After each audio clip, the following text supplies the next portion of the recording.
was about 34 when he had his transplant. He had one kidney that wasn't working, and then he was injured playing rugby, and they realised that the second kidney was also damaged by polycystic kidney disease. So he was on a dialysis machine at home and in hospital for about 3 years while he waited for a transplant to become available.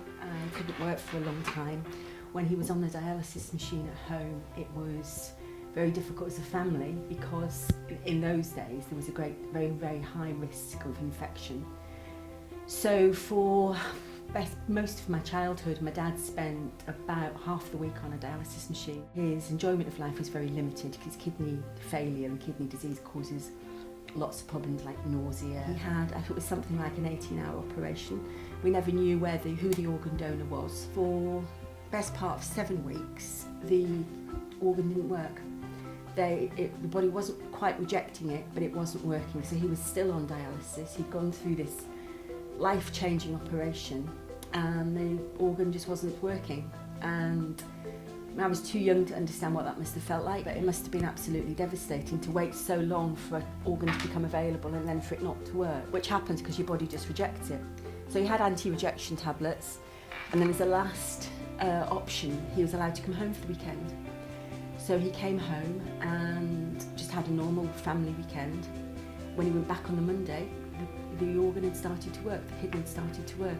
It was as if some sort of family magic had kicked in. He'd come home, he'd been with me, my sister, my mum, the dog. When he went back, it started working. Obviously, he went back and forth to the hospital a lot. He was continuously on drugs. I think he always feared that the transplant, that it would just one day stop working, because that can happen, your body suddenly rejects it.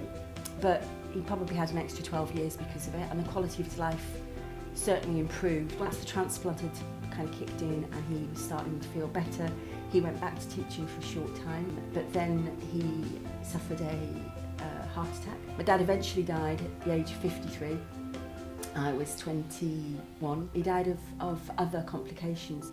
I'm a passionate believer in being a card-carrying organ donor. I know probably better than many people the difference that an organ donation can make, that you are genuinely giving somebody that chance to live that they wouldn't otherwise have. As a mum of teenagers, we've taken that as a family decision. My dad died before he ever met my kids. They never knew who he was, but they do know how powerful and important a decision it is, because you're giving the greatest gift that you can give, which is the gift of life.